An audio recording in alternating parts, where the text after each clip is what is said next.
il-5 snin li ġejjin ikun xikun l-eżdu ta' direzzjoni ħajalmuna ħafna.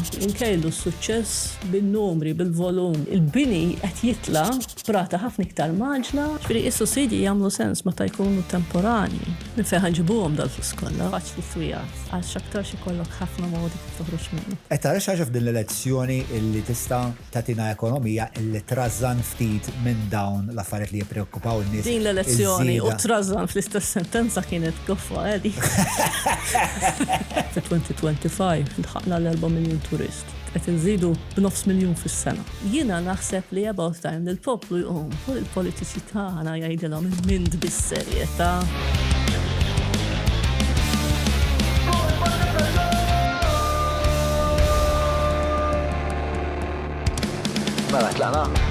Bella, guys, nitkellmu ħafna dwar il-mudell ekonomiku, ħafna drabi jkun hemm ħafna ilħna politiċi b'interessi differenti li qed jippruvaw jipperswaduk minn ħaġa oħra, għal daqstant aħna tajna linja u qbadna u ċempilna il-xat li vera jifhem. Għandna magħna llum Marisa Xuereb li magħha nitkellmu dwar il-mudell ekonomiku, fejn qegħdin, fejn għandna bżonn immorru.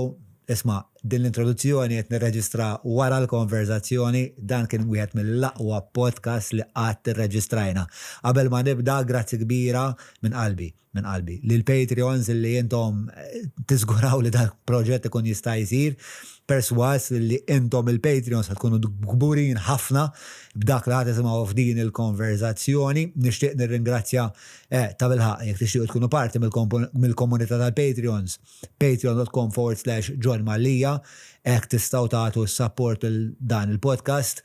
Hemm numru ta' kumpaniji li wkoll jagħtu appoġġ il dan il-podcast, dawn huma l-Alberta, il-Garmin, l-ISS, nirringrazzja l-Pat Artisanal, grazzi il-Browns, il-Maple, il-Melita li jipprovdulna l-internet li nkunu nistgħu nwaslulkom dan il-proġett, grazzi il-Defender, Wellbees.mt kif ukoll il-Kini u il-Business Labs u ta' bilħaq nħeġġiġkom li tmur fitxu l-paġna tal-Kazin fejn aħna ħanamlu l-almu tagħna biex inkomplu nagħtukom l-iżjed dibattiti ir-riċerkati u sobri u seri fil-pajis. Insomma, ħanibdew issa jien u Marisa Xuereb. Marisa, tini darba fuq dal-podcast. Ekku, għaddew ħafna snin, Mux daqsek, insomma. Sabtaw 40. Għaddew. Kien traġett interessanti ħafna. Erġajna ġibnik, għax issa għanna lezzjoni għaddejja. U bħalba taf, biex l-ekonomija hija pjuttost ċentrali għal din il-konverzazzjoni. U ankax in-nies għandhom ċertu mistoqsijiet u għandhom isum ċertu affarijiet li qed forsi jiddisturbawhom daqsxejn li huma direttament relatati mal-ekonomija u nixtieq nifhem jekk hemmx mod illi din l-oqda b'xi mod tinħall. Ħanibda minn hawnhekk fi-2022 Clyde Karwana kien qalilna li għandna bżonn nieħdu l-ekonomija f'direzzjoni differenti li hemm mill-kostruzzjoni, li hemm mit-turiżmu, li hemm insomma mit-turiżmu tal-massa, li hemm iż-żieda fil-popolazzjoni, ma minn dakinhar li hemm l-affarijiet ishom baqgħu sejrin fl-istess direzzjoni. Għalli ma raġuni taħseb illi ma rnexxilniex naqbdu d-direzzjoni l-ġdida illi sejjaħ għaliha Clyde. Naħseb kien l-ewwel wieħed li jesprima b'mod pubbliku il-fatt li d-direzzjoni ma kienx l-ideali għal 10 snin li ġejjin fit-2022, ġifieri qegħdin ġa f'nofshom dawk l-10 snin. Jiena personalment kont il-qajt tajjeb ħafna l-istatement tiegħu, għax it-tejja ħanibdew inħarsu lejn kif ħanabskiljaw u nattiraw setturi li huma għandhom value added iktar u fis-setturi li għandna niffokaw fuq iktar kwalità, iktar value add, iktar skill, etc. Fil-verità dan ma ġarax.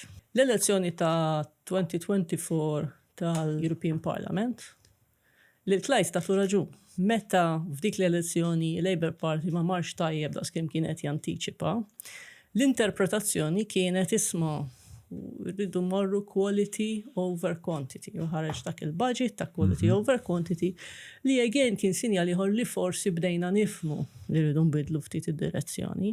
Però fil-verità ngħidu l-affarijiet bil-kliem u bil-fatti nibqgħu nkejlu s-suċċess bin-numri, bil-volum, bil-massa. Ma x'taħseb li timpedixxi billi issir din il-bidla? Tinbidel il-mentalità tan-nies, mhux ta' ministru wieħed. aħna bħala poplu rridu verament nibdew nfittxu l-kwalità li jfisser li l-flus irridu nitalmu naħdmu għalihom u naħdmu f'sens kwalitattiv mhux kemm nagħmlu sigħat ix-xogħol, assolutament mhux dak il-każ. Jekk għandna appartament tal-kiri jkun top notch biex nattiraw l-aħjar tip ta' turisti. L-infrastruttura tagħna rridu ninvestu fiha ma jistax ikun li dak kollu li naqilgħu b'xi mod nerġgħu nqasmuh lin-nies. Investiment tal-infrastruttura għatmem, għax inkella l-qabża fil-kwalità qatt ma tista' ssir. Biex inkunu ċari ma ssirx mill-lum għal-għada, però l-impenn irid ikun kostanti, irridu nkunu konsistenti, ma ngħidu mod u nagħmlu ieħor. Fi dik il-konsistenza mhijiex qegħdem fil-messaging, mhix qegħdem fis-sistema edukattiva tagħna, mhix qegħdem fl-ambizzjoni tan-nies. Però l-bniedem dejjem hekk, biex l-bniedem in ġenerali qed jipprova jara kemm jista' jakkwista bl-inqas impenn possibbli. X'imkien hemm Ma naqbilx miegħek ta'. Ma taħsibx li pereżempju speċjalija fin-natura illi anka sempliċi annimal jipprova jara x'ma akkwista. Imma min huwa ambizzjuż ta' vera dik il-qabża jagħmilha. Jiġifieri id-differenza bejn min ġast irid il-flus fil-but u min irid ikun professjonali u min irid jaċċivja ċerta affarijiet qegħdem li inti s-sodisfazzjon tieħdu mhux biss minn kemm għandek flus fil-but imma minn verament x'qed tipproduċi. U Malta m'hawnx minnhom hemm dan. Minnhom ma nasibx li huma biżżejjed, jista' jkun li xi wħud minnhom qed jaqtaw qalbhom u jmorru jaħdmu f'postijiet oħra fejn forsi dat-tip ta' sforz u dat-tip ta' impenn huwa rispettat aktar. Hemm bżonn ikun hawn iktar minnhom dan nies, jiġifieri anke l-mentalità li bija intellaw iż-żgħar l-ambizzjoni li taħdem primarjament mhux biex taqla ħafna flus mill-ewwel, imma biex tippożizzjona ruħek f'karriera fejn tista' verament tikber u tispikka u eventwalment taqla ħafna flus iva. L-ibtijaj reġgħet waslet il-Family Fun Run/Fun Walks kont dak li tippreferenti din ħadkun fi 17 ta' Mejju ġewwa Xajra bħalma tafu jiena dejjem nattendi l-ewwel nett għax il-komunità hija vera bass dejjem jaslu location faqa u din id-darba m'hemmx eċċezzjoni u fl-aħħar mhux l-inqas din qed issir b'appoġġ Richmond Foundation u bħalma tafu għalija x-xogħol li jagħmlu ir-Richmond Foundation fis-soċjetà tagħna huwa importanti immens. Għal daqstant, 17 ta' Mejju ġewwa Xajra ejja kif ħadd irreġistra. Mhux fil-link taw taħt. Narakom hemm. Għal nibdew minn waħda mill-affarijiet illi Clyde speċa beda jwissina kontrija jew li m'għandniex niddependu daqshekk fuqha li kienet il-kostruzzjoni. Minn dak iż-żmien law Malta xorta baqgħet iżżid madwar 8,000 appartament fis-sena. Però il-birth rate tagħna kulħadd jaf hija naħseb l-iżjed waħda fl-Ewropa. Għal min qed jinbnew dawn l-appartamenti? Mill-COVID law l-ekonomija tagħna rrankat ħafna fit-turiżmu. U t-turiżmu huwa settur li jirrikjedi ħafna bini min-natura tiegħu. Partikolarment it-turiżmu tal-massa, it-turiżmu huwa wkoll labor intensive ħafna. U labor intensive f'nies li għandhom relatively low skill. Ġifieri jekk tara s-salarji fis-settur tat-turiżmu, għaliex għandek ħafna nies li qed jagħmlu affarijiet elementari, is-salarji huma relattivament baxxi. Għandek ftit nies li għandhom salarji tajbin, però l-massa qiegħda in entry level jobs. Mela trid ħafna nies biex tħadmu das-settur. In-nies ikunu ta' livell ta' skill relattivament baxx, trid fejn takkomoda turisti u l-mudell li għandna huwa wieħed tal-volum. Jekk tara pereżempju l-istatistika 25% tat-turisti li jiġu għandhom inqas minn 25 sena. Daw il-purchasing power tagħhom hija baxxa. Daw ħafna minnhom jiġu fis-sajf li huwa l-peak season tagħna. Meta fil-peak season suppost inti taffordja tkun daqsxejn iktar selettiv. U x'jiġu jagħmlu? Jiġu biex imorru dal-festivals tal-mużika, xi ħud minnhom l-entry ticket huwa €10. Ġifieri qegħdin nimmiraw fil-baxx ħafna. U naħseb waħda mir-raġunijiet għalfejn qed nagħmluha hija proprju biex ikollna biex nimlowhom dal-proprjetajiet. Ma tantx hawn fiex tinvesti. Ninvestu fil-proprjetà, u mbagħad il-proprjetà b'xi mod iridu nużawha, mela nġibu turisti tal-low cost, nakkomodawhom f'dawn l-appartamenti u nġibu wkoll il-ħaddiema li jkollhom bżonn biex tħaddem is-settur għax anti anke jekk mhux qed joqogħdu f'lukanda, anka jekk qed joqogħdu f'short term rentals, xorta għandek bżonn min isuq it-taxis, għandek bżonn min naldafhom daw l-appartamenti, għandek bżonn min jagħmel il-maintenance, għandek bżonn nies iktar fit-takeaways u l-postijiet minn fejn jieklu dan nies, eċetera. Ġifieri għandek ripple effect. Issa biex inkunu għadna kollox. It-turiżmu huwa importanti għal pajjiż bħal Malta. Dejjem kien, għadu u jibqa'. Imma bħalma volvejna f'setturi oħra, bħalma volvejna fil-manifattura, per eżempju, minn low cost għallum iktar konċentrati fuq value għad aħjar, irid jiġri anka fis-settur tat-turiżmu. U s-sinjali rridu nibatuhom, ġifieri dal-fenomenu tal-over tourism huwa fenomenu li wara l-COVID għandek ħafna destinazzjonijiet li qed jitkellmu fuq għaliex. Għaliex fil-COVID it-turiżmu waqaf kullimkien. U dak iż-żmien bdejna ngħidu noqogħdu attenti li ma jkunniex ekonomija li tistrieħ ħafna fuq it-turiżmu x'għalkemm tagħmilna vulnerabbli. U dak iż-żmien kellna ħafna diskussjonijiet post-COVID strategy li suppost kellha tiddirezzjonana għal turiżmu aktar ta' kwalità u sostenibbli u x'nafin. Però bħal ħafna pajjiżi oħra, meta bdejna naraw il-mowġa ġejja ta' dak li aħna ngħidulu pent-up demand, ilek sentej massifer u għandek ġem biex titlaq darba darbtejn tlieta f'sajf biex tbatti, dik tħallnila bir-ras aħna. Sawa? U bdew ġejjin it-turisti u bdejna nifirħu u nsejna kollox x'konnedna fuq kemm importanti li nagħmlu din il-pivot. Jiena dak iż-żmien tal-COVID kont attiva ħafna fil-Kamra tal-Kummerċ, kont President tal-Kamra tal-Kummerċ fil-fatt. U kien ħareġ dokument mill-Kamra tal-Kummerċ fi-2021 li kien jismu Rediscover. U f'dat dokument essenzjalment konna nisma' qegħdin f'punt fejn nistgħu ndawru ftit id-direzzjoni għat-turiżmu x'qisna ħanibdew mill-bidu. Ejja ma nibqgħux nibnu Lukandi bla doċċ. Ejja nupgradejaw li għandna. Ejja nirregolaw is-settur ta' short term rentals. Ejja nkunu aktar selettivi fl-offerta tagħna fit-turiżmu. Ħalli jiżdied l-attività fit-turiżmu ma nagħmlu dik il-qabża fil-kwalità.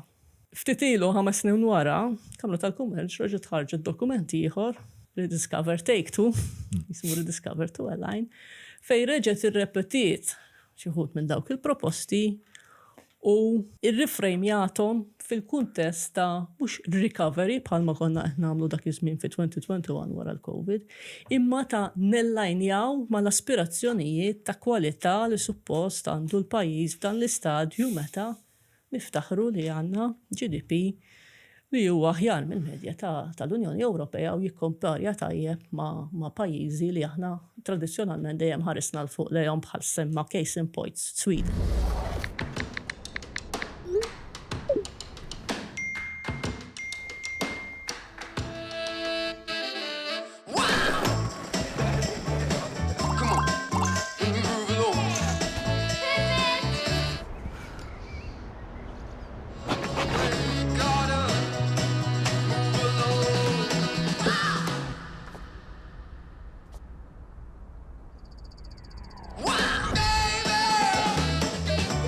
Meta kollox jimxi ħarir, affarijiet sbieħ iseħħu.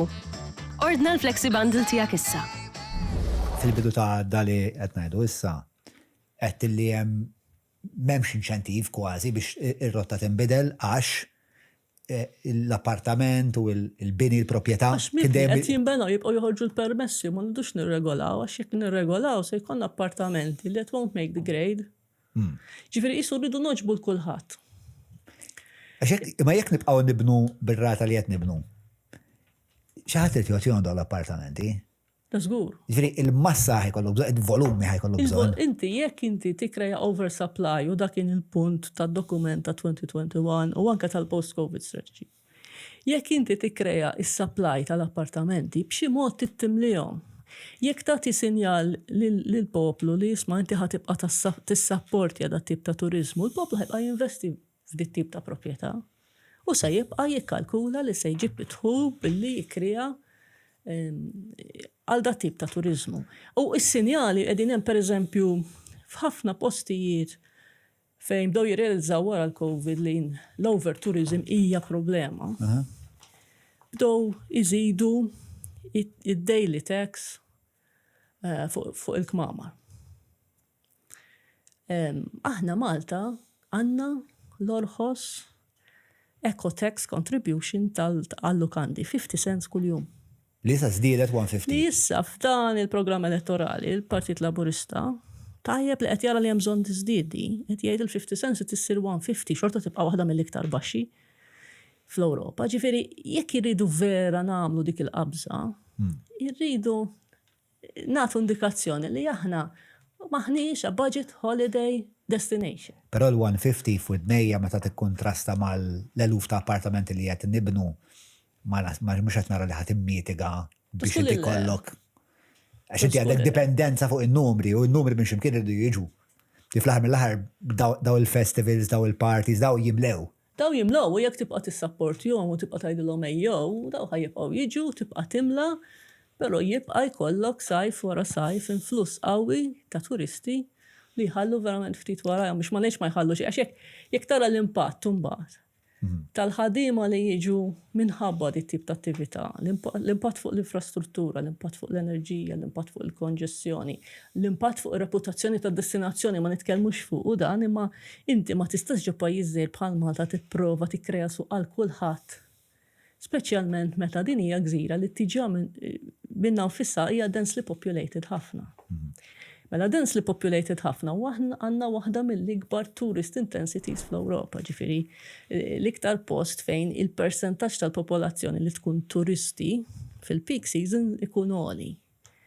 Din hija xi ħaġa li ma tagħmilx sens hija tmur kontra l-loġika ta' post li għandu problema ta' population density għolja u anki ta' limitazzjonijiet ta' spazju.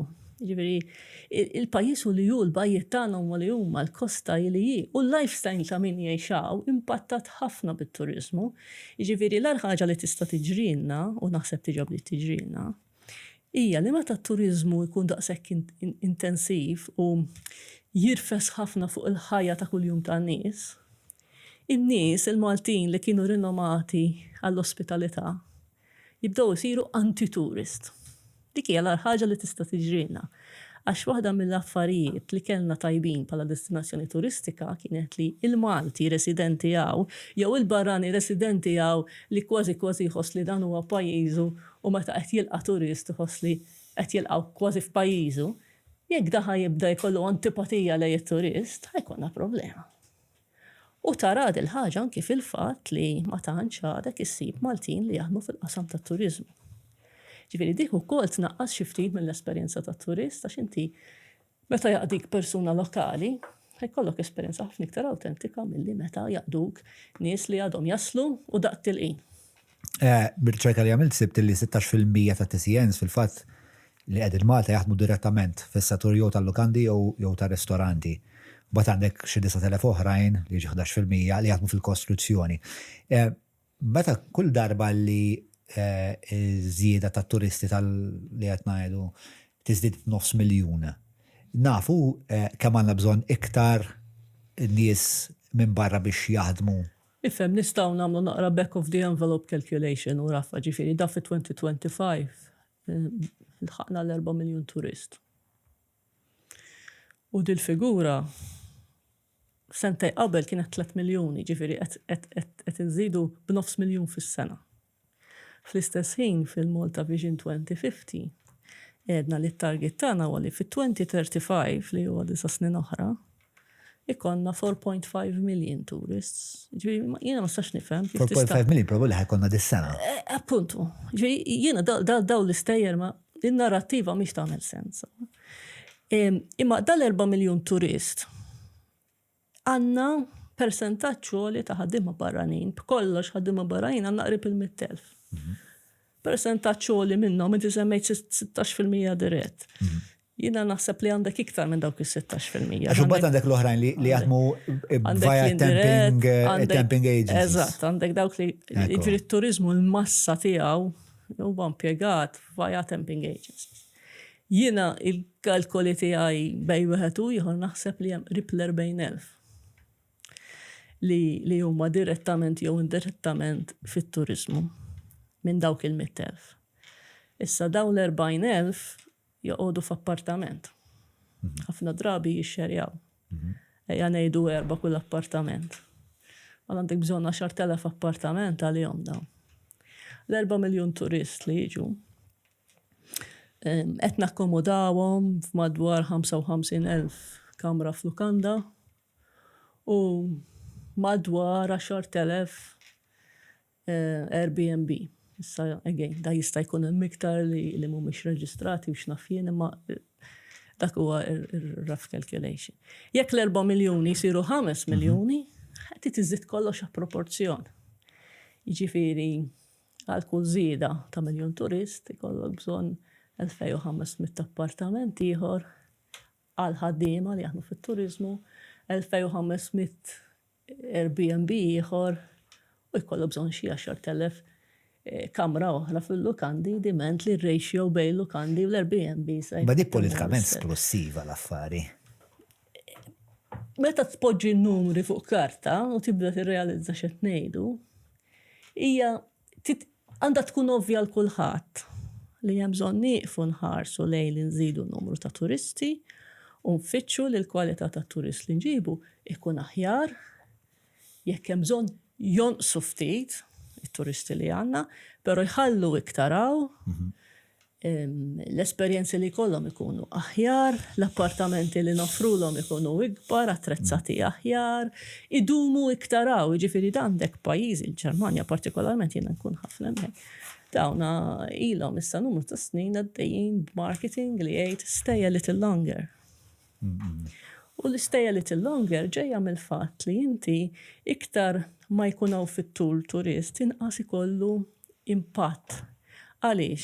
Għaliex inti meta tkun x'imkien għal ftit ġranet, ħafna drabi tmur dejjem l-istess postijiet it-top attraction. Meta tkun hawn fit-tul ħatara postijiet oħra mela l-impatt jinfirex fuq iktar postijiet u jkun inqas intens.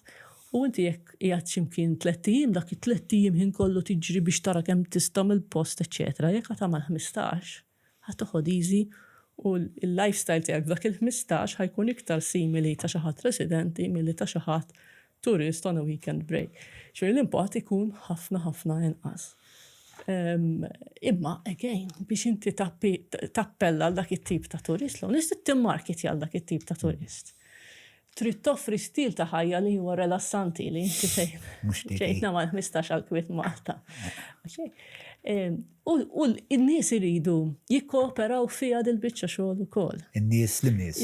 Aħna, il-Maltin, ir-residenti li qed ngħixu hawn. Kif nistgħu aħna bħala individwi nikkooperaw iżjed biex nilħu dan l-għan? Jiena naħseb li qed nagħmlu huwa nippjegaw il-ħadiem barranin bi ftit flus u nwarbu minnha l-ħaġa nħalluha f'idejhom. Isna agents ta' kollox. Imma maħniex aħna li qed niddeliverjaw is-servizz. Inti l-imprendituri essenzjalment qed tgħid. Aħna l-popolazzjoni lokali trid tengageja ħafna iktar ma' turiżmu ta' kwalità. Biex tkun tista' ssir dil-bidla, ġifieri ma nistgħux nibqgħu pereżempju nevitaw li naħdmu fis-settur tat-turiżmu.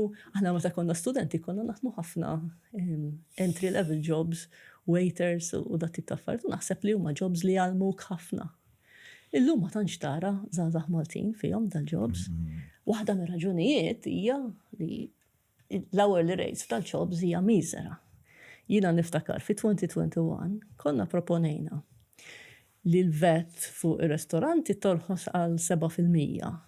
Għal di raġuni speċifikament biex jitjiebu is-salarji tan-nies li jaħdmu fis-settur. Biex ikun hemm dak l-ispazju fejn jitjiebu.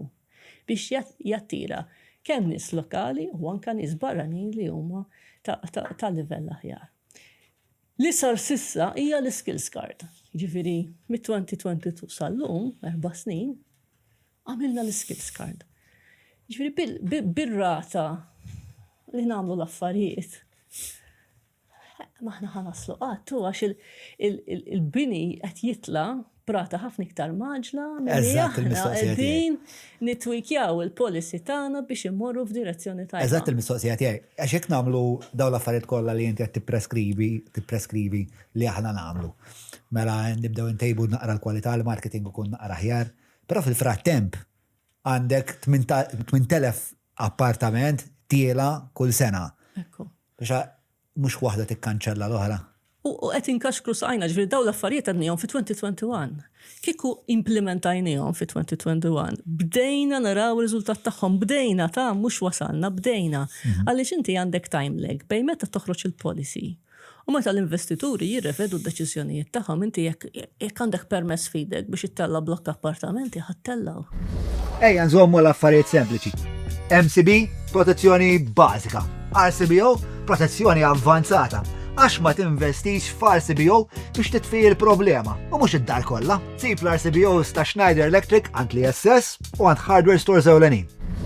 Statistika oħra li sibna aħna u nagħmlu riċerka għal din il-konverzazzjoni li ħaddim medju fl-informatika jiġġenera gross value add ta' 140,000 fis-sena fil-waqt li ħaddiem fil-qasam tat-turiżmu jiġġenera gross value add ta' 30,000. Tista' spjega naqra xi fissru dawn iċ-ċifri u x'impatt ikollhom fuq l-ekonomija tagħna. Mela, meta ngħidu gross value add ħanibda minn hawn. Tlana. It-turiżmu bħala revenue sena l-oħra 4 miljun turist nefqu bejnietom madwar 4 biljuni, ġifieri medja ta' kważi 1,000 euro kull turist. Qed nirroundja 900 xi ħaġa ma' għalfini tal-li nifhmu l-kunċett, round numbers jaħdmu aħjar. Mela, inti minn dak l-4 biljuni, kważi 3.9 billion kif. Minn dawk l-4 biljuni, dak huwa x'nefqu, però mhux kollu huwa value add. Ikollok madwar 800 miljun li jkun mhux 800 miljun li jkun spiża fuq flights. Okay? 0.8 of a billion. Tajjeb. Ikollok madwar biljun li jkun biljun u nofs. Madwar biljun u nofs li jkun accommodation. Mbagħad ikollok xi biljun ieħor ikel. 0.2 of a billion 200 miljun trasport u spejjeż oħra. Jiġifieri jinqasam. Mela dak l-4 biljuni kważi kwart minnu huwa flights biex jasluha. Jifdallek il-kumplament. Mill-kumplament ukoll parti sostanzjali minnu hija importata, ġifieri b'eżempju aħna li kell importaw ħafna minnu. Għandek ħafna mill-pagi li huma ta' ħaddiema barranin, ġifieri jekk għandek biljun pagi fit-turiżmu li huma primarjament ħaddiema barranin, dawn jibgħatu mill-inqas terz minnhom lura f'pajjiżhom. Ġifieri dejjem qed jonqoslok il-kien. Jifdallek bħala gross value added mit-turiżmu f'sena fejn kellek 4 billion revenue jifdallek xi 2.5 fl-ekonomija vera bħala value added. U biex tiġenera dak il-2.5 trid ħafna ħaddiema fit-turiżmu. Jiġifieri l-average gross value added ta' kull ħaddiem 30,000. Inti semmejt l-IT. Fl-IT il-value added għal kull ħaddiem huwa ħafna ola, jiġifieri kull impjegat fl-IT jiġġenera value added daqs 5 impjegati fit-turiżmu bħala medja. Allora, ovvjament ikollok bżonn ħafna inqas ħaddiema barranin kieku tikkonċentra fuq settur bħall-IT, ħassib l-istess ħaġa fis-servizzi finanzjarji, fil-gaming, f'dawk is-setturi fejn l-iskill li trid huwa ħafna ola. Xtejdu kollox għax mhux għalkemm tibda taħdem fl-IT. Ċertu livell ta' skill. Għax l-skill huwa ħafna ola, is-salarji huma ola, u l-valur ta' dak li jipproduċu dan nies meta tbijaw fuq is-suq u tnaqqas l-ispejjeż il-value add huwa ola. Meta tqis dawn l-affarijiet kollha li għadna kif spjegajna, kif għadek spjegajt inti. Is-soluzzjonijiet jew id-direzzjoni strateġika minn fejn għandha tibda? Mela, jiena nitkellem f'termini ta' il-gvern għandu jagħmel hekk u hekk biex jiġri hekk u hekk. Jien nippreferi ngħid isma' nies x'm'għandux jagħmel il-gvern għax dawk l-affarijiet jagħlqu il-bibni. Li l-gvern m'għandux jagħmel huwa li jkun passiv li jħalli l-affarijiet mixin basta l-flus diħlin. U dak li għamilna mir-2022 meta tkellem il-Ministru tal-Finanzi fuq għadi sal-lum. You know, when the money keeps rolling in, you don't ask why. Diħlin, mexxi. So we should ask why. We should ask, actually you don't ask how. We should we should start asking how. How is the money being made? U meta nagħmlu ċertu policy actions, why are we doing it? Okay? When the money keeps rolling in, we should start asking how is it rolling in. U dawk il-policy measures li qed nieħdu, why are we taking them? Għaliex qed ngħidu ħanatu €1,000 l kulħadd, pereżempju. X'inhu thinking warajha? U għaliex qed ngħidu imma mhux lil ħaddiema barranin. X'inhu thinking warajha? Kif jiffittja dak kollu ma dak li qed nippruvaw nagħmlu? Inti meta investitur jiddeċidi li jinvesti f'pajjiż, kemm jekk ikun investitur lokali? Għaxa, il-lokali għażel ukoll jinvesti jaf jinvesti x'imkien ieħor kif qed jiġri ġifieri għandna Maltin li qed jinvestu fi proprjetajiet f'pajjiżi oħra. Partikolarment l-investitur barrani li m'għandu l-ebda rabta magħu biex jażel li jiġi hawn biex jiftaħ kumpanija tal-IT hawn. Irid ikollna supply tajjeb ta' studenti li ħirġin bċertu skills avvanzati fl-IT u bċerta aptitude u preparazzjoni u disponibilità biex jitgħallmu iktar u javvanzaw u jaħdmu kemm hemm bżonn. Jekk tiġi hawn investitur tagħmel ewwel serje ta' interviews. U kulħadd jibda jsaqsik nistax naħdem mid-dar, kemm naħdem sigħat, inti taqta' qalbek. Ta' tgħid daw jridu jaħdmu jew ma jridux. Nafu jekk għandix supply ta' dak it-tip ta' skills? Fl-IT il-risorsi huma limitati ħafna, tu bifer mhux Malta biss, għax illum għandek ħafna industriji li huma dipendenti ħafna fuq dat tip ta' skills. Ġbjan ka' settur finanzjarju llum, tħares lej bank jew kumpanija tal-insurance, il-backbone hija basically IT. Jiġifieri qatt m'għandek biżejjed minnhom. Għax fil-fatt ħafna nies li jsegwu dan il-podcast jaħdmu fid-dinja tal-IT. Mill-esperjenza tiegħi f'ħajti mhux qed ngħid statistika, ma ġeneralment jekk immur pereżempju laqgħa tal-Patreons. Ħafna geeks. Għandek tlieta minnhom żgur, tlieta minn 10 jkunu jaħdmu fil-qasam tal-IT. Allura l-esperjenza suġġettiva anke fiċ-ċett hemm ħafna nies li jaħdmu fl-IT. Jew kunu qegħdin coding u jgħodu jisimgħuna biex jedew ma nafx eżattament għalfejn attiraw dik naħseb ħafna minnhom huma nies intelligenti li probabbilment ma jiġux entertainjati b'ħafna minn dak li issib online illum u forsi dal-podcast ikun xi ħaġa li ġelhom jaħsbu ftit. Kumpliment sabiħda minn qatt Marisa Xuereb. Naħseb li naċċetta jiena. Naħseb li dik waħda mill-fatturi hu għaliex ħafna minn nies jaħdmu fl-IT jkunu nies intelligenti ħafna. Ġifieri. U għandek ċertu shifts li qed jiġru fl-IT wkoll, jiġifieri fejn qabel isu id-drive kienet programmers, illum bli ġara bl-AI, l-AI jaf jipprogramma tajjeb ħafna, allura issa jridu tip ta' skill daqa' differenti fl-IT. Illum ħafna fuq cyber security pereżempju, dik hija l-iktar bħalissa l-iktar waħda ħodd. Ġifieri mhux faċli li tibqa up to date ma dak li hemm bżonn biex tattira l-aħjar investiment. Però naqas biss qed nippruvaw, ġifieri meta ngħidu għamel l-iktar ħaġa faċli. Ibni ftit appartamenti u tfaħħom shortlets. Għandek lukanda tella ġissulari oħra, għalkemm issa fl-aħħar again dik kienet xi ħaġa ġiet rakkomandata fi-2021. Dawk il-ġissulari żejda mhux ħajibqgħu jingħataw. Imma ġifieri qed nirreaktjaw tard ħafna meta l-policy tagħna minflok reazzjonarja trid tkun waħda li tagħti direzzjoni li tantiċipa li jkollha l-forsa.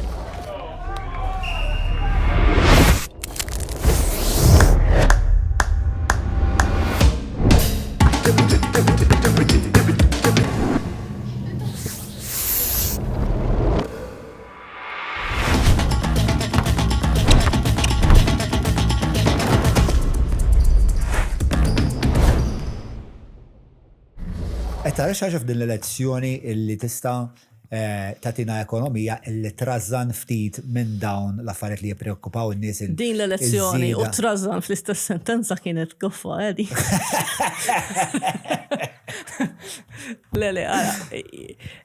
Jiena di l-elezzjoni l-ewwel nett għadni ma fehmx għalfejn qed issir issa, onestament, jiġifieri. Jiena ma naħsibx. Mux nasib għax kien hemm speċa barra minn Malta hemm ħafna affarijiet li huma inċerti. Imma il-proposti li ħirġin bihom ma jirriflettux li qegħdin ninkwetaw fuq dik l-inċertezza far from it. Fair fucking enough. Ġifieri ir-raġuni li ngħatajna għalfejn ngħid din l-elezzjoni u l-mod kif qed inġibu ruħna fil-proposti ma jaqbilx. Sawa? Mela inti qed tgħix f'dinja fejn vera ħafna inċertezzi, fejn tisma' l-kummentarji ta' pajjiżi oħra jiena apparti l-podcast tiegħek sewwa nisma' ħafna kummentarji ta' pajjiżi oħra. U tibda tisma' li qed jgħidu smaħna rridu nsiru iktar reżiljenti, rridu nassikuraw li jkollna il-tranzizzjoni għall-enerġija rinnovabbli, sostenibbli u x'nafien, irridu nistana nħarġuhom għaliex bl-AI u teknoloġiji l-ġodda kollha li ħirġin, jekk ma noqogħdux attenti dawn ħajkun diffiċli li jkollhom impik fil-futur, eċċetera. Aħna dal-inkwiet m'għandna xejn minnu. Aħna nisa ngħidulhom money no problem. Aħna nisat ngħidulhom aħna nżidulek il-lif, nżidulek il-benefiċċji ta' berra sek xejn, nieħdu ħsiebek aħna. Il-babies għandhom bżonn min jieħu ħsiebhom. L-adulti għandhom bżonn min ittihom l-għodda biex jiżviluppaw il-ħiliet tagħhom aktar u aktar. Jiġifieri naħseb l-orjentazzjoni politika ta' dal-pajjiż tittimxi minn li nippruvaw nieħdu ħsieb in-nies għal li nippruvaw nempowerjawhom in-nies biex jagħmlu deċiżjonijiet tajbin u biex itejbu l-ħiliet produttivi tagħhom u di l-famuża produttività. Nixbgħu nisimgħu fuqha, naħseb li qed nifhmu xi ħaġa differenti minn dak li fil-fatt tfisser. Ġifieri ħafna nies meta jisimgħu l-kelma produttività jifhmu irid naħdem iktar, le trid taħdem aħjar, mhux iktar. It's a quality thing again. Mhux kemm tagħmel sigħat, imma xi kwalità ta' xogħol qed tagħmel, kemm assorbejt mit-teknoloġija ġdida biex inti timmassimizza l-output tiegħek fi ftit sigħat. Dawn huma, u pereżempju anke dal-kunċett ta' taħdem mid-dar. Il-verità hija li iktar ma jgħaddi żmien, iktar ix-xogħol li jista' jsir fuq computer mid-dar, ħatibda tagħmlu t-teknoloġija. Xogħol li m'għandek bżonn preżenza umana fih, ħaddieħdu t-teknoloġija. Mela jaħtix niqfu naħsbu naqra, qabel noqogħdu niġru nifirħu li ħan ikunu nistgħu nitolbu li naħdmu mid-dar, naħsbu. Jekk aħna fil-mument li morru d-dar, aħna qed naċċeleraw il-proċess biex insiru redundant. Isma' di fimta inti ta' li jkollok id-dritt li tistaqsi li taħdem mid-dar.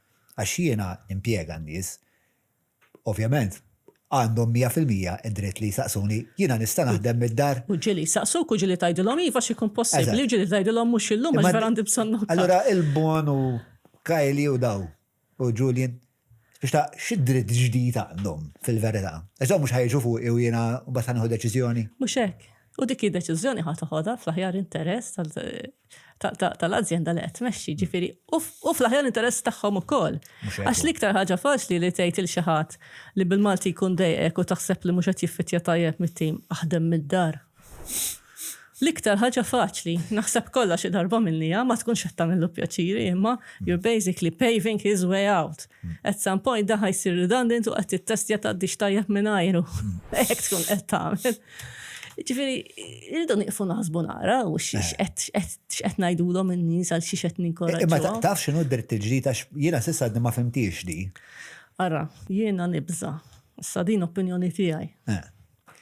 Li qed nippruvaw nikkreaw pajjiż fejn għandek il-ħaddiem Malti li jaħdem mid-dar u jitħallas €1000 iktar skont il-proposti tal-Partit Laburista. U l-ħaddim barrani li jmur għax-xogħol, għax da mhux ħajjitolbok li jaħdem id-dar qed jixxerja bejjerba xi qod jagħmel id-dar, ikollu ġen probabbli biex imur għax-xogħol, okay? U jitħallas €1000 inqas. Jiena dal-mudell astratt li hemm at the back of their minds li forsi hawn ċertu Maltin li jgħidu eżatt dak li rridu, dik il-ħolma tagħna. Dinha mhux ħolma, din hija nightmare. Għaliex eventwalment il-cracks li ħat ikkreja fis-soċjetà se jkunu kbar u fondi. Ma tistax tipprova tagħmel politika li tinkoraġġixxi il-popolazzjoni lokali biex taħseb li jien titolata għal aktar mill-ħaddiem barrani għall-istess xogħol. Jew li jien titolata għal kundizzjonijiet aktar favorevoli mill-ħaddiem barrani fl-istess xogħol. Dawn din hija iż-żerriegħa ta' dak li rajna f'pajjiżi Ewropej li ma tantx kienu suċċess fil-multikulturalizmu, u mbagħad nafu x'ġara. Ħajkollok punt fejn taw ħafna minnhom ma jdumux iktar minn sentejja, ma jqux jaqlaw ħafna trabil, però jkollok ftit minnhom li jibqgħu, li jkollhom itfalaw, dawk it-tfal qed jassorbuhom dal-kummenti qed jisimgħuna ngħidu. U daw ħajjikbru jkunu waw. Inti taħseb li daw xi darba ma jpattu il-nix ta' dal-kummenti. Taħseb li mhux ħajkonna problemi jekk nibqgħu sejrin hekk. L-ebda tfal ma jaħdu gost jaraw il-ġenituri tagħhom jiġu umiljati. Mhux hekk hija. Bibtijaj il-pata krips metodu artiġjanali u mal-krips favoriti tiegħi minn l-borza anke ċieħ ta' rosemary jifqaw għandhom il-high oilic sunflower oil li jagħmluhom ħafna aħjar għas-saħħa. Tabija, m'għandekx idea, u mhux se jkollok għax ħanispiċċa. Pata, Italian quality, guaranteed. X'dellek minn dan il-kumment li għamel Roberta Bela reċentament fej qal sibna mezz illi l-€1,000 ma ntuhomx il-kulħadd. Huwa proprju dak, ġifieri ara li taħsibha xi ħaġa bħal dija ħażin. Li taħseb li għandek bżonn tagħmel dil forma ta' diskriminazzjoni ħażina. Li tipproponi xi ħaġa biex timplementa turi x'għandek f'moħħok. Però mbagħad li tiftaħar u tħossok proud li għamilta turi x'għandek f'qalbek ta'. Jiena tinkwetani ħafna dil ħaġa. Għax dawn iridu jkunu role models tagħna jekk ħajkonna l-min imexxina jgħidilna dawn l-affarijiet. Ġifieri għalija inaċċettabbli hu, ġifieri x'qed ngħidu da li jkollok tnejn min-nies daħlu jaħdmu flimkien fl-istess xogħol. Forsi il-barrani terġa' ħafna drabi jkun kwalifikat iktar għax ħafna minnhom dawn in-nies jaċċettaw xogħlijiet li jkunu inqas minn dak li jkunu studjaw għalih biex jkollhom l-ewwel job f'pajjiż. Issa forsi orajt ikollhom in-nuqqas ta' kompetenza fil-lingwa li xi ftit jew tikkompensa ma biżmien tiġi di. Ngħidu minn għal dan, uffiċjalment għandhom l-istess paga, ma mbagħad sibna mod kif wieħed iħallas taxxa aktar mill-ieħor għax dak l-€1,000 huwa aġġustament fuq it-taxxa u semmawh super bonus għax aħna biżlin, ma dak li mhux ħajħdu mhux biżel. Kien ikun ħafna iktar intelligenti, kieku rid verament li jagħmel di-distinzjoni, però jagħmilha b'mod li employers fis-settur privat li qed iġorru l-parti kbira ta' turnover fil-ħadima barranin. Jgħinu ftit billi jgħidilhom jekk tkun ilek sentej tieħu nofsa u meta tkun ilek 5 toħodha kollha. Mela inti tajthom inċentiv biex jibqgħu fit-tul, imma fil-verità jien għandu dubju. Kemm fuq livell ta' policy nixtiequ l-ħadima barranin jibqgħu fit-tul. Anka fit-turiżmu l-ikbar problema li għandna. Żomm. Għalfej, għandna inċentiv kbir li jibqgħu hekk fit-tul. Bħal employers iva. Imma niddubita jekk il-policy tagħna hijiex f'dik id-direzzjoni. Ma x'jista' jinċentiva li l-policy ma tkunx dik id-direzzjoni? Għax jekk tibqgħu fit-tul biżżejjed xi darba jmissek pensjoni. Ġifieri aħna qed nużaw il-bolol ta' dan nies biex inħallsu l-pensjonijiet tal-lum. U jekk dawn jibqgħu u jkollhom pensjoni huma wkoll. Min għalina li qed insolvu l-problema tal-pensjonijiet, imma ma nkunux qed insolvu. Taħseb li jaraw daqshekk fil-futur? Naħseb li iva, jien nispera li qed jaraw fil-futur, nispera. Għandi dubi kbar jiena fuq għadik. Jien iktar għandi suspett forsi naqra iktar malin dwar issa li qed tajda, għax moħħi qed timbet il-mistoqsija. Il-kummerċ li inti ġġib il-barranin, nafu kemm fil-fatt jiġġenera flus? U huwa kummerċ li ma tiċċefer tal-ieħ, ġifieri ma tiċ intelligenza kbira le biex tagħmilha din. Trid tkuntatti fil-pajjiż minn fejn qed iġġib u tista' ssir miljonarju biha di u parti minn qed jagħmilha b'mod ngħidu hekk legali. Kien hemm numru ta' każijiet il-qorti ta' nies li daw wedduhom jobs li ma kinux jeżistu, ċċarġewhom somhom fenomenali biex jiġibuhom ġifieri l-abbuż rampanti. Allura turnover ta' xaħat li qef dik il-linja. Żgur, inti kull wieħed li jitlaq vakalek appartament li inti tissib il-xaħat biex jikrieħu tieħu xarej kera li bħala ġent sibt il-xaħat biex jitħol dak l-appartament. Ġifieri għandna ħafna flus qed jiġu ġenerati minn dit turnover, però dak li qed jiġi ġenerat minn dit turnover qed jintilef fi produttività u training costs fis-settur privat fejn verament qed isir xi ħaġa tanġibbli. Ġifieri meta dawn in-nies ikunu qed jaħdmu f'lukanda, qed jaħdmu f'factory line, qed jaħdmu f'ħanut. Taf kemm nagħmlu ħin nittrejnjaw nies ġodda kull sena. Għax daw ħin kollu diħlin u ħirġin fis-settur tas-saħħa. il-nursing, jiġifieri da pjaga kbira, l-healthcare fid-djar tal-anzjani jidħlu, jagħmlu ftit ħin u jitilqu. X'għandna nagħmlu ma biex din it-trend tinbidel? Dawn ħanajdlek jitilqu għax isibu kondizzjonijiet iktar attrajenti f'pajjiżi oħra, ġifieri maħniex l-unika pajjiż li għandna problema demografika li biex insolvuha irridu ma rridux, irridu indaħlu ftit ħaddiema barranin biex jissupplementaw il-workforce tagħna, però aħna l-iktar pajjiż fl-Ewropa proporzjon mal-qis tagħna li qed indaħlu minnhom dal-ħaddiema, ġifieri dik biss ukoll għandha tgħidilna li qed nagħmlu xi ħaġa ħażina. Mela, iżjed preskrizzjonijiet. L-ewwel konna wasalna isma' x'm'għandux jagħmel il-gvern, żgur m'għandux jibqa' passiv. Meta niġu għall-iżvilupp ta' iktar appartamenti u iktar lukandi, qed nifhem illi direzzjoni strateġika l-umenu fit-tul għandha tkun illi dak il-volum jonqos. Dak il-volum jonqos. Fil-proposti, mhux proposti effettivament, li ħarġu fil-2026 għat-Turiżmu li l-Gvern ħareġ fil-riformi aktar mill-proposti. Per eżempju ċertu capping li ma jkollniex lukandi ġodda li jkunu aktar minn 200 sodda. Dak u diġà huwa sinjal tajjeb. Interessanti li qed nagħmluha wara li nbnew numru ta' lukandi li huma normi, ma insomma jiena lija it's too little, too late. Il-numru li vera daħħaqni, sorry, ma nistax nitkellem bit-tazza qudiem wiċċi għandek raġun. Il-numru li vera fex huwa kurjuż dan il-numru li inti qiegħed fil-Vision 2050 ta' 4 miljuni u nofs. 4.5. Ma jagħmilx sens, għax is-sena l-oħra kienu 4 miljuni. Nafu li kull sena. Ħanibdew nċabx kull il-ħanin is-sena. Li importanti nsemmu wkoll li fl-aħħar 10 snin l-ispiża għal kull turist in real terms, u sta nispjega xi ġifieri in real terms, naqset mhux żdiedet fuq medda ta' 10 snin, naqset b'xi 16%. Jiġifieri dak huwa indikatur. Spjega in real terms. Mela, in real terms, inti kull sena għandek element ta' inflazzjoni.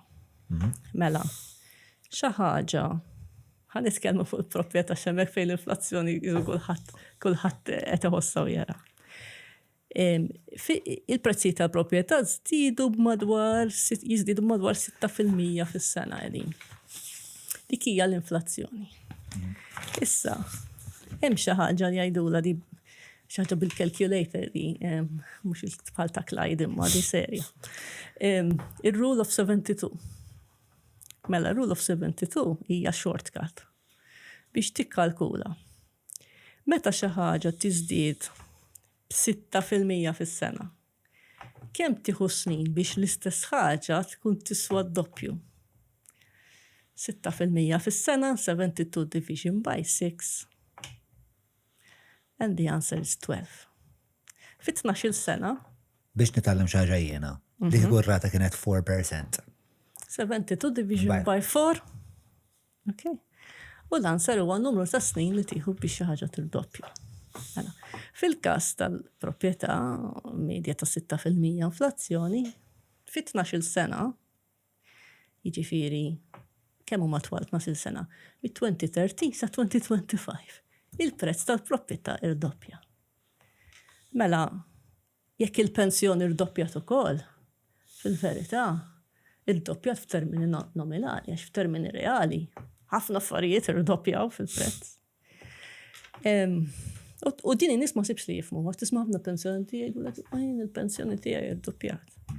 Imma l-inflazzjoni kull sena jfisser li f'termini reali x'issarraf x'tista' tixtri biha u le ma rdoppjatx ħafna inqas.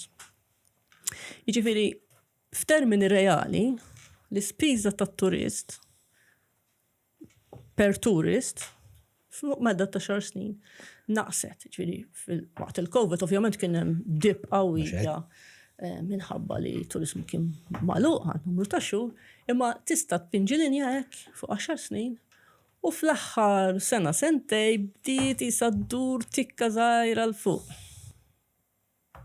Tikka żgħira l fuq.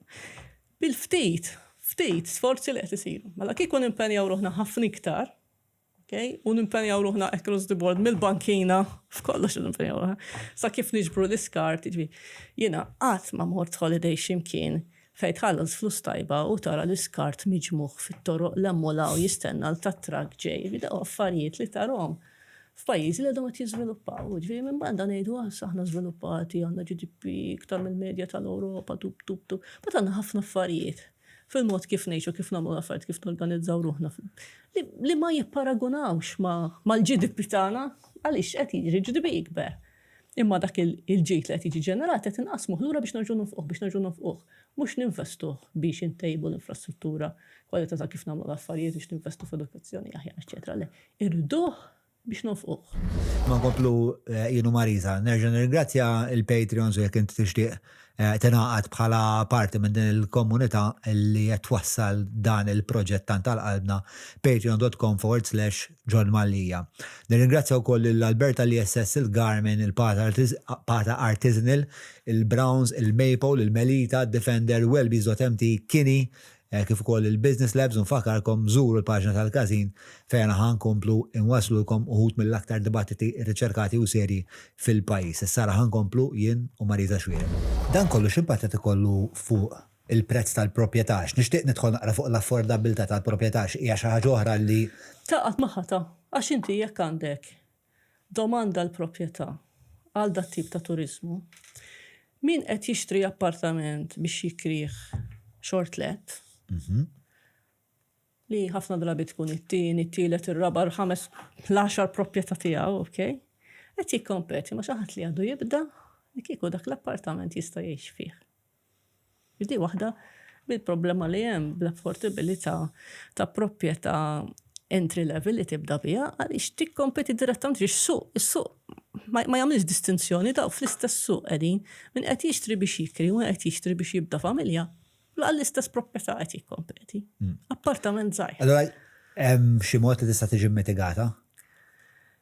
Hemm ħafna modi kif tista' tgħin il-min għadu jibda biex ikun jista' jikkompeti. Pereżempju il-Partit Laburista qed jipproponi li jkopri 25% tal-loan mingħajr interessi. Ikun loan mingħajr interessi ta' 25% tal-loan. Ara, l-interessi huma parti mill-equation. Iħallas l-interessi jew kopri 25% tal-loan. Iħallas l-interessi. Kwart tal-loan tkun interest free għax iħallas lek l-interessi.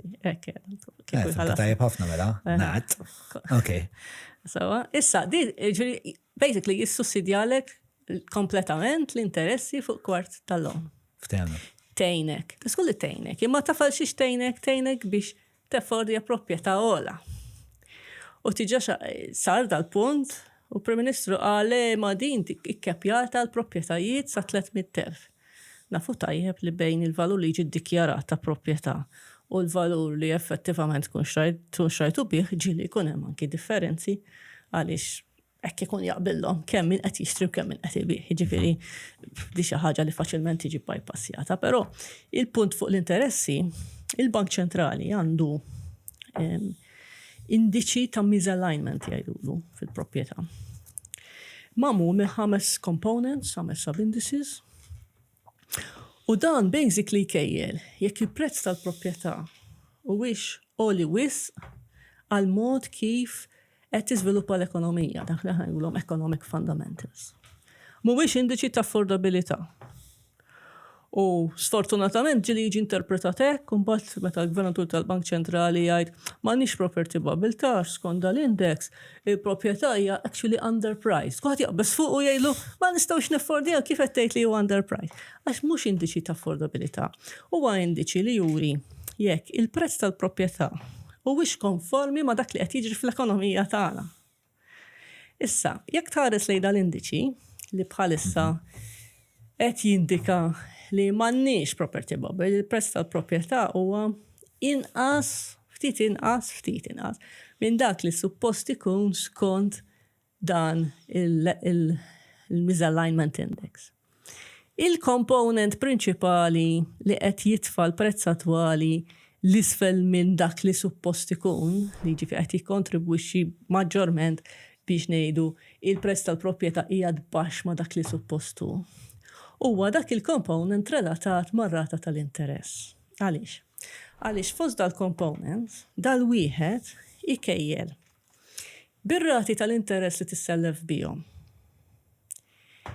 Teffordja li tidħol għall-loan għall-proprjetà b'dik ir-rata tal-interess. U dan dejjem qed ikollu impatt pożittiv għaliex ir-rati ta' interess fuq home loans huma relattivament baxxi Malta. Kienu baxxi baqgħu baxxi anke fi żmien meta rati tal-interess kullimkien fl-Ewropa żdiedu u għadhom baxxi. Tant huma baxxi li ħanati eżempju teoretiku assurd. Jekk inti l-prezz tal-proprjetà qed jiżdied b'6% fis-sena u inti tista' tieħu loan bi 3% fis-sena jew inqas, teoretikament jaqbelek tixtri kull ma tara. Għaliex tħallas 3% interessi, però jiżdied lek 6% fil-valur. U l-unika raġuni għalfejn ma tagħmilx hekk huwa li tittoħroġ id-deposit u li l-banek li xi ftit jew iżommu disciplina f'dawn l-affarijiet mhux ħajħalluk tissellef iktar milli jagħmel sens madħul tiegħek anki jekk tgħidilhom. Imma dawn kollha ħanikrihom Airbnb, kollha ħanifdihom. Il-banek ma jissopportjawk xi that extent. Il-banek huma l-aħħar bulwark għal naqqa sensibilità fil-mod li qed ninvestu flus. Jiena daqsxejn biased fuq għadin sewwa jiena qiegħda fuq bord ta' bank. Ġifieri, però naħseb li l-banek minħabba fil-li huma regolati u l-banek il-kbar regolati direttament mill-ECB. Naħseb li xi ftit jew wisq qegħdin iżommu ftit iridni. Però fil-kostruzzjoni għandek ħafna żvilupp li mhux qed isir bl-għajnuna tal-banek. Jiġifieri, l-ewwel nies għandek concentration. Ma kif isir hekk mhux?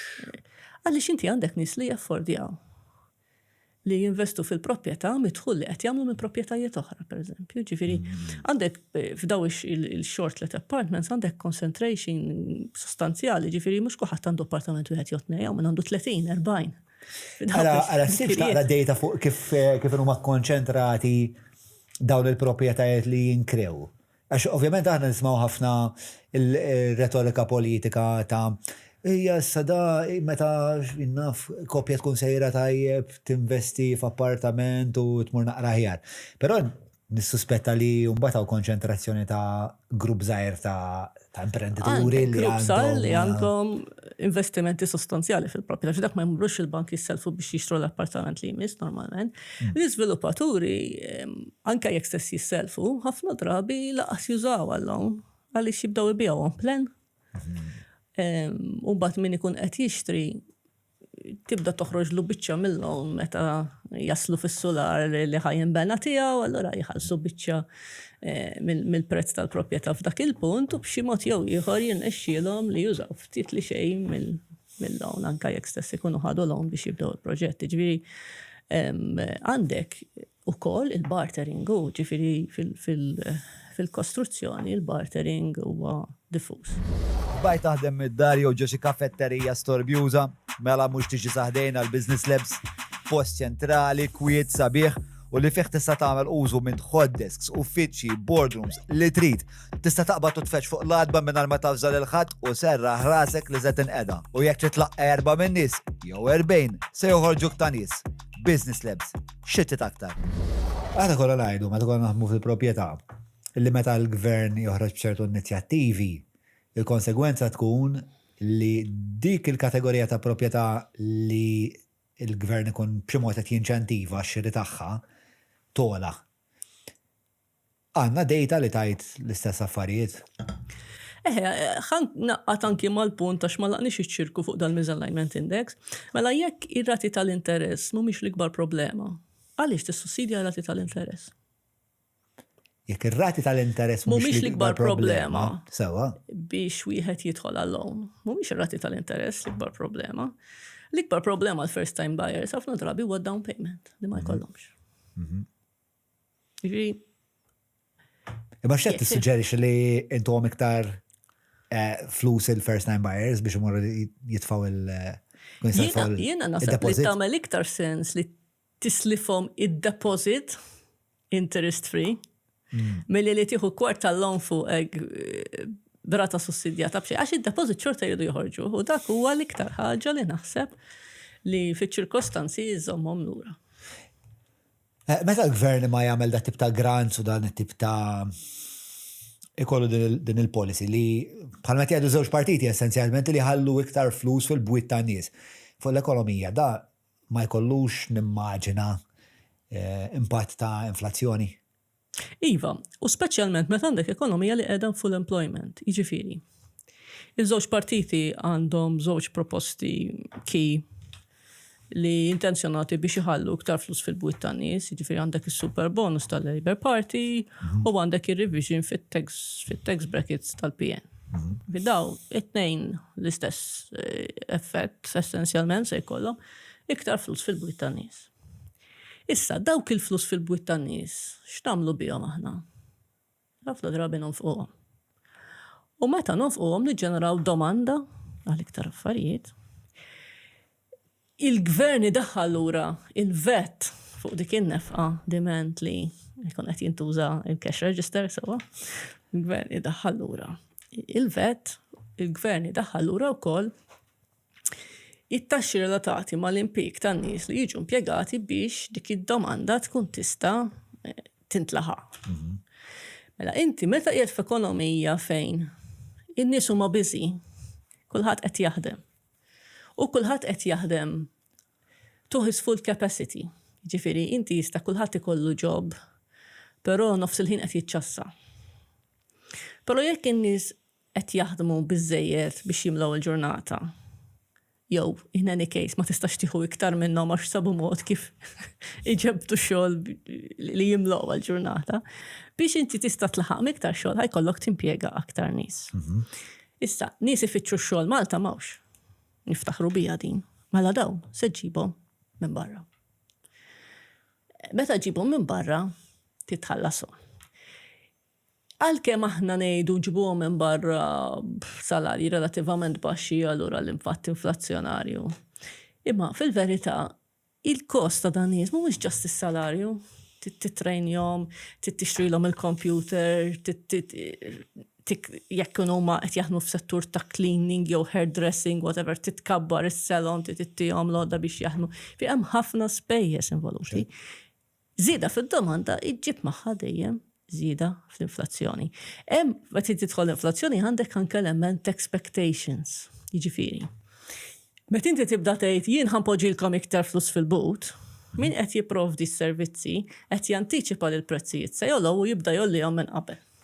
Din hija xi ħaġa li fl-inflazzjoni dak li jistennew in-nies li ħajjiġri jiġri dejjem għaliex jibdew jikkoreġu għaliha dik il-ħaġa. Ġifieri meta inti għandek miżura li ħadpoġġi iktar flus fil-bwiet tan-nies, hemm tendenza li tiġġenera l-inflazzjoni.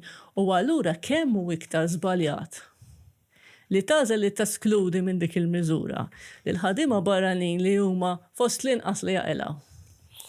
Li daw tiġa struggling kif aħna, għax daw jikru kollha, maħt mandu l-proprjetà tiegħu mela ir-kirjiet għolin qed imissuhom, iż-żidiet fil-għoli tal-ħajja qed jaffettwahom ukoll.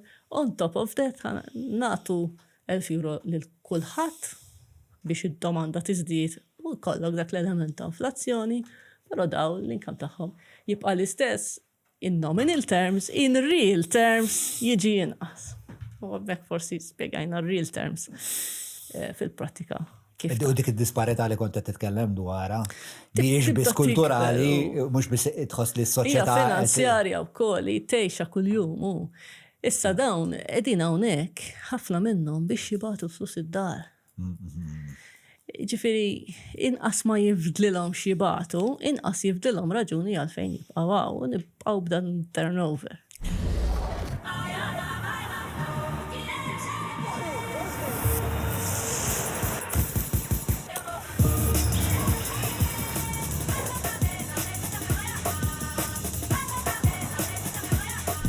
Mela, isma' għamilt naqra elenku żgħirina ta' dawn il-proposti li għandhom lan li ħallu l-flus fil-but tan-nies. Mela l-Partit Laburista għandhom kif semmejt inti super bonus, tax holiday għaż-żgħażagħ, żieda fil-pensjoni, żieda fl-istipendji, tnaqqis tat-taxxa fuq il-qlieħ. Taxxa meta tiret ħatkun 0 sa massimu ta' 2 miljuni. Il-PN minnaħa l-oħra għandu tax rebate li bej wieħed u ieħor kulħadd joħroġ b'1100 euro. Il-tax band ta' 35% ħatibda minn 80,000 flok minn 60,000. Il-pensjoni tal-kola tax free, it-taxxa meta tiret zero, il-vat fil-restaurants tinżel għal 7% u l-part-time bla taxxa minn 10,000 l-isfel. Meta tisma' dawn il-proposti kollha, x'direzzjoni taħseb li qed tieħu l-politika? Min fejn ħanġibuhom dal-flus kollha u naħseb dik l-ewwel domanda li tiġi nifrasi għax vera li meta titfa' l-flus fil-bwiet tan-nies tiġġenera l-konsum u l-rota ddur. Imma ma nasibx nistgħu nibqgħu nippressaw fis-sistema kif qed nagħmlu mingħajr ma ninvestu partikolarment fl-infrastruttura. Ġifieri jekk ħan inżommu l-mudell kif inhu u nġibu tkabbir ekonomiku minn dak li ġibnih fl-aħħar ftit snin mill-COVID law. Immaġina l-impatt fuq l-infrastruttura kemm ħajkun kbir, kif ħanamlu, kif ħanejxu. To be fair, iż-żewġ partiti għandhom proposta pereżempju għal mass transport, però waħda mill-aħħar affarijiet li qal Clyde Caruana qabel bdiet il-kampanja elettorali kienet imma jrid ikun hemm flus għalija din biex nagħmluha. Jiġifieri b'dirrata mhux minn fejn ġejjin il-flus biex isiru dat tip ta' investimenti. Speċjalment meta tqis li l-komplement tad-dinja qed tgħid dan huwa żmien ta' ċertezza kbira, jaf ikollna kriżijiet fl-enerġija ripetutament, eċetera. Fiex kellna nofqhom kieku kollok tagħti parir ta' li huma l-inizjattivi jiena naħseb li Malta ekonomiċi, infrastrutturali. Waħda mir-raġunijiet għalfejn l-infrastruttura u l-qis tal-attività ekonomika hemm dan il-gap. Okay? Li naħseb li ħafna mill-attività ekonomika kienet qed tiżloq minn net tat-taxxa. Jiġifieri għandek ħafna unexplained wealth fil-pajjiż. Għandek ħafna nies li għandhom assi li ma tkunx tista' tispjega kif akkumulaw. U li allura ma jkunux ħalsu taxxa fuq liħ li ntuża biex jakkumulawhom. Għax ma jkunux jiddikjaraw dak il-qlieħ ovvjament. Fl-aħħar ftit snin il-Ministru tal-Finanzi għamel sforzi sostanzjali biex jiġbor l-arretrati ta' taxxa. Għata kienu taxxi li kienu ġew dikjarati u ma tħallsux. Jien nixtieq nara ħafna iktar sforzi biex niġbru t-taxxi fuq dak idħul li qatt ma ġie dikjarat u llum jinstab fassi li ma nistgħux nispjegaw kif ġew akkumulati. Famużi unexplained wealth. Għax naħseb li kieku matul is-snin kulħadd ħallas in-naqra li suppost ħallas. Naħseb kieku llum maħniex qed inħokku rasna biex naraw minn fejn ħanġibu il-flus biex ninvestu f'sistema ta' trasport tal-massa, pereżempju. Tinkwetani wkoll jiena li ftit qabel intajtet l-elezzjoni, Ministru tal-Finanzi qal għandna war chest ta' madwar 250 miljun. Bi proposta waħda biss tal-Partit Laburista u hemm Pariġġun fuq in-naħa tal-Partit Nazzjonalista f'sena waħda itajjar 200 miljun bdal bil-super bonus. Bibta tal-podcast kif qegħdin hawnhekk nixtieq infakkarkom sabiex iżżuru l-paġa tal-Każin, tafsu like, tafsu subscribe għax inwedukom li l-Każin din is-sena se jkun l-iżjed pjattaforma ta' dibattitu f'Malta, eċċitanti, ħielsa, kritika, riċerkat. Insomma, fimtuh il-punt. Morru, għafsu, like, subscribe. Ciao.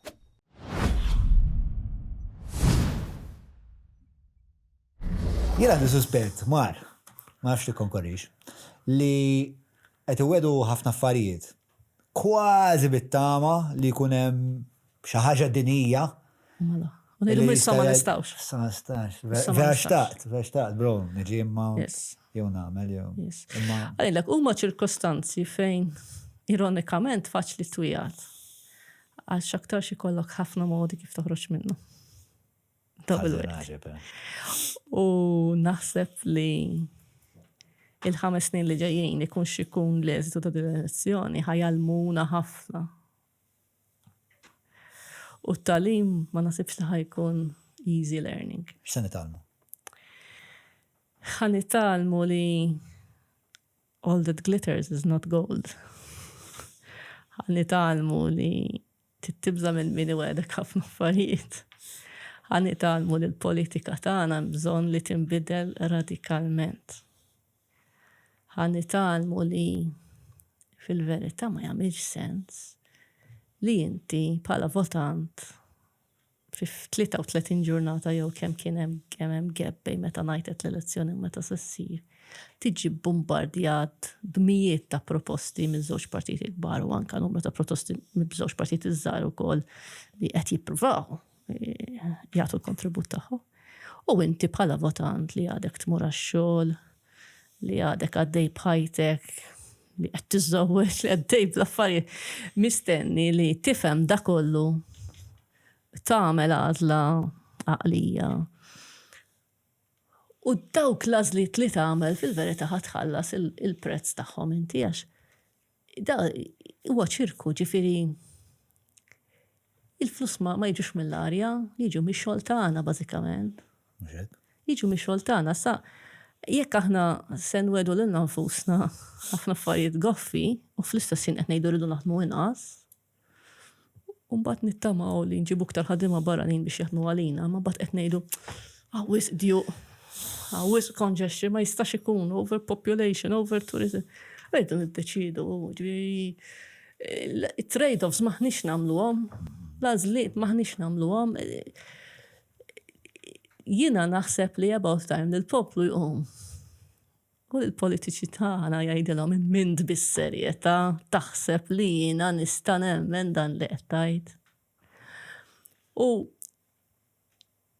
il-politiċi tagħna naħseb li kultant nispera li they are underestimating us. Ġifieri jekk aħna verament poplu daqshekk gullible, we will get the government we deserve. Però nibqgħu ngħixu f'pajjiż li għalkemm għandu ħafna potenzjal u għandu ħafna wirt kulturali u klima favorina u żbuħija naturali li qegħdin xi ftit jew niklu minnha kuljum, eċetera, nispiċċaw nibqgħu dejjem ngħixu fil-medjokrità. U di aħna tinġibuha bidejna ġifieri f'demokrazija inti tagħżel il-futur tiegħek. Issa, il-problema kbira li għandna f'dal-pajjiż li jisu l-poplu ġivvizzjat issa. Imdorrijin li kull budget ngħidu m'hemmx taxxi ġodda, ċabxbu. Imdorrijin xħajtina l-gvern. Però naħseb f'dil kampanja elettorali, it's gone a step further. Ġifieri meta toqgħod taħseb l-aħħar ftit snin tal-gvern laburista mill-COVID law, għalkemm il-gvern tagħna l-impressjoni li kien qed ħafna u enfasizza ħafna s-sussidju fuq l-enerġija, il-tax brackets ġew revised verament lejn l-aħħar. U meta toqgħod taħseb, il-tax bracket ta' 35% ilu 60,000, jibda minn 60,000 minn xi 2012. Dinna li l-pensjonijiet irdoppjaw, il-prezzijiet tal-proprjetà rdoppjaw dak iż-żmien. Ġifieri, teknikament dat-tax bracket suppost irdoppjaw wkoll biex kollox jibqa' proporzjon. Ġifieri fil-verità dawk in-nies li kellhom salarji daqsxejn ogħla mill-medja ħallsu ħafna taxxa matul l-aħħar ftit snin. Imissa tħallna f'din il-tellieqa ta' min ħajaq tat-taxxi l-iktar. Hija tellieqa li mhijiex ibbekkjata biżżejjed proġetti konvinċenti ta' ċertu sostanza, ġifieri kien hemm il-proposta ta' Hertz Bank, pereżempju, il-proposta tal-enerġija rinnovabbli tal-PN, eċetera. L-ewwel iżda mhux proposti li tista' tistudja f'ċertu livell ta' dettall bħala votant fi ftit ħin. Jirrikjedu ċerta knowledge tekniku u basically it's an act of fate. Nemmen jew ma nemminx. U fil-fatt il-kampanja elettorali qed tiġi miġilda fuq daġġiġ binarji. Min jagħti l-iktar u l-partiti jattakkaw il-xulxin għal-kredibilità. Però naħseb il-poplu għandu bżonn jattakka s-sistema politika sħiħa l-kredibilità at this point. Għax il-każ għal nuqqas ta' kredibilità fis-sistema politika huwa kbir ħafna b'dak li qed naraw. U tgħidli di kif nistgħu nsolvuha. Problema tagħna hija li għandna sistema ta' winner takes it all.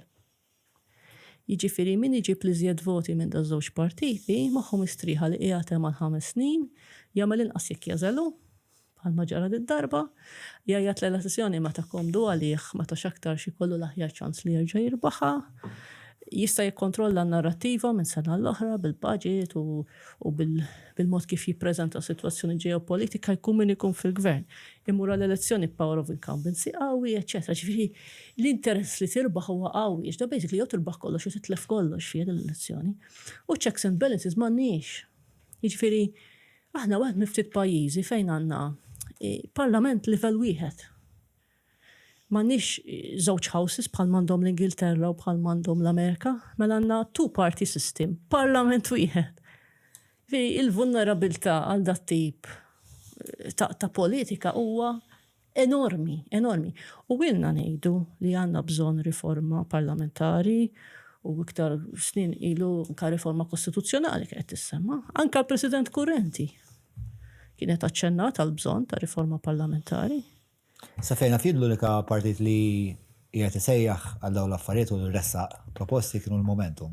Il-partit iż-żgħar ovvjament illi għandhom inċentiv li jkunu favur riforma parlamentari għax kif inhi sistema diffiċli ħafna li xi ħadd minnhom daw isiġġu fil-Parlament. Partikolarment di tal-winner takes all hija xi ħaġa li l-kassola ilu nismaw snin. Jgħid kemm problema. Hija problema kbira u anka fil-mod kif in-nies jivvotaw, jien ngħid anke l-mod kif in-nies jirrispondu survey. Jiġifieri jien naħseb li meta jsiru da surveys biex jippruvaw jaraw kif ħajivvotaw in-nies, in-nies mhux boloħ. In-nies jafu għal xi qed jirrispondu.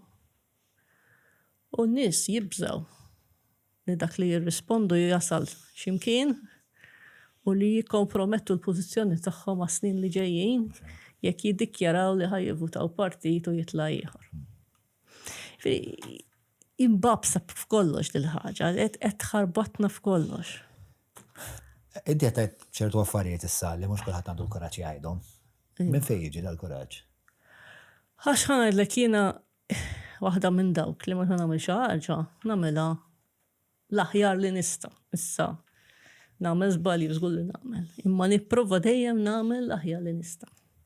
U jiena meta sibt ruħi, letteralment sibt ruħi President tal-Kamra tal-Kummerċ, irrealizzajt li dik hija kariga li naħseb wara l-partiti politiċi waħda mill-iktar karigi fejn għandek following mill-medja. Għandek channel fejn tista' twassal il-messaġġ verament mod wiesa.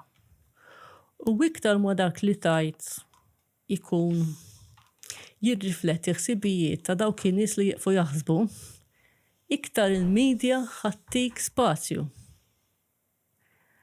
U matul dawk is-sentej kelli dilemma fil-bidu li solvejta malaj ħafna. Jew se nagħlaq u ma ngħid xejn. Jew se ngħid l-affarijiet kif narhom u kif naħsibhom u ma nkun nista' nieqaf nitkellem qatt. Għaliex imbagħad inti once li tkun esprimejt ruħek b'mod apert fuq ħafna affarijiet li kellix nitlef tliftu u li kellix nirparbatu wkoll. Ġifieri għalija llum this is a zero-sum game, kulħadd jaf x'naħseb, kulħadd jaf li jiena m'għandi alleanzi ma' ħadd u ma' xejn. Kulħadd jaf li anki qabel kont fil-Kamra tal-Kummerċ defendejt kawżi differenti li kienu supported minn partiti differenti wkoll. Jiġifieri meta Malta kienet qed tfittex sħubija fl-Unjoni Ewropea, kont favorija. Meta il-Labour Party beda jipproponi aktar drittijiet ċivili, kont favorija. U nara ħafna iktar konsistenza bejn li tkun favur l-Ewropa u favur id-drittijiet ċivili u favur l-impjegati barranin, l-ħadema barranin jiġu trattati sewwa, milli li tagħmel bħalma jagħmlu l-partiti tagħna li meta tara l-pożizzjoni tagħhom, jiġifieri il-Labour Party kien kontra sħubija fl-Unjoni Ewropea, mbagħad favur id-drittijiet ċivili u issa kontra li jkollna integration ta' vera fil-konfront tal-ħaddiema barranin. Li konsistenza qiegħda. pedal to the floor, ain't got no time to slow down. Go make Diddy album more, I need to feel that full glow. Push that pedal to the floor, ain't got no time to slow down. Go make Diddy album more, I need to feel that full glow.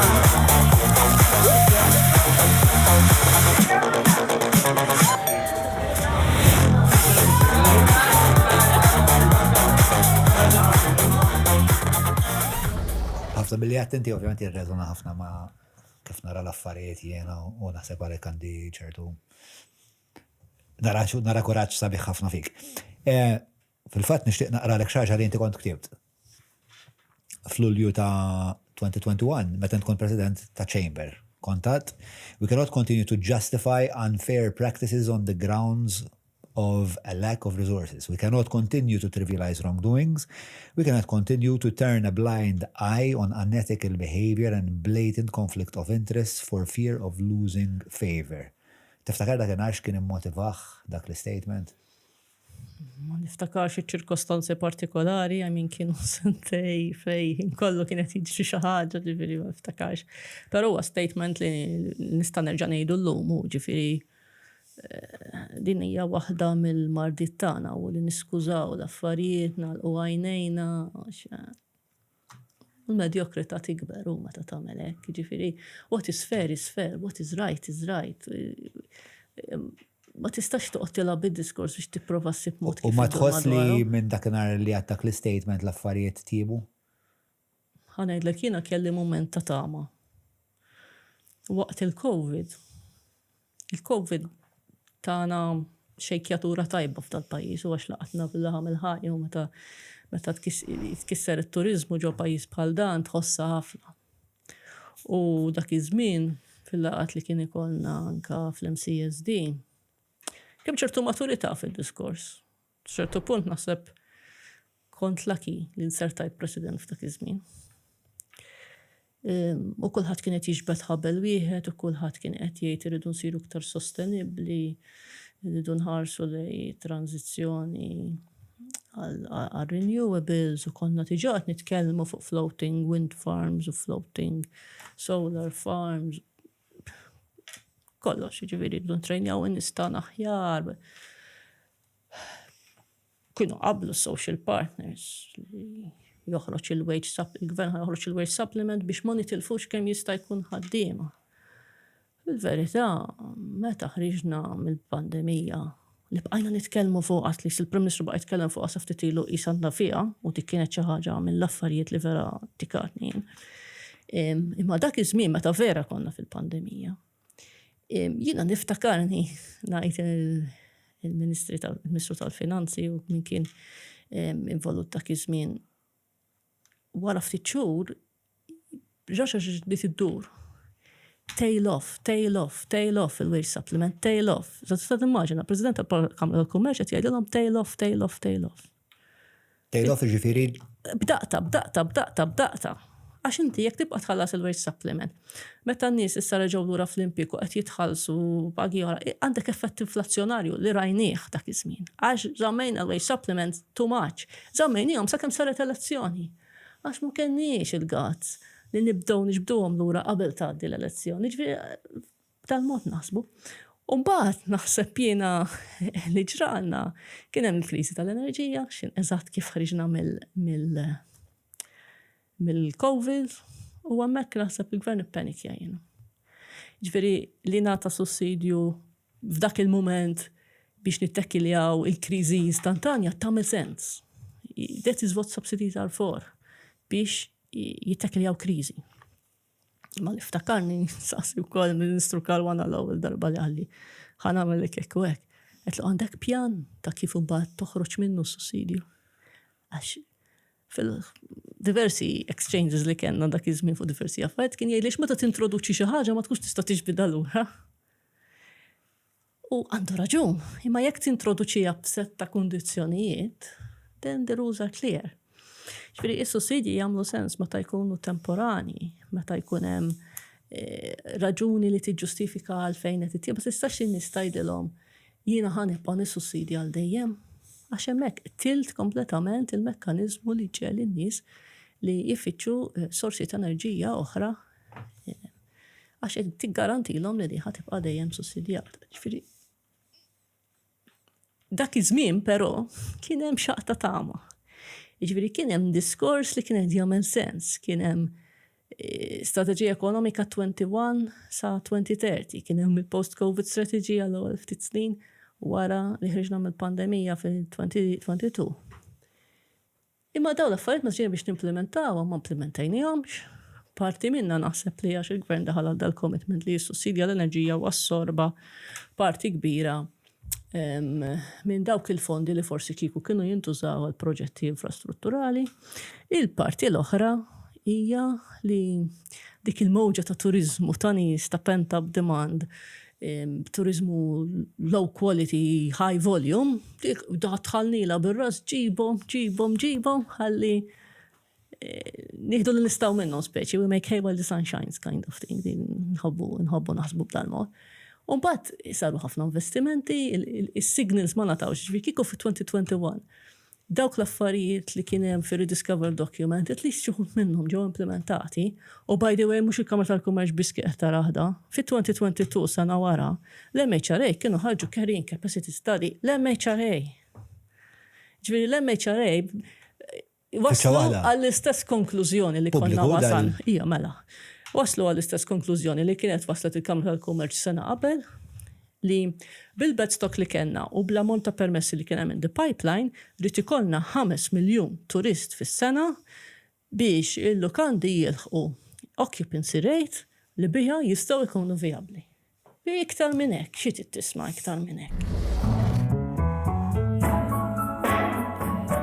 Take care and nourish your body with pure, ethical, organic vitamins and supplements.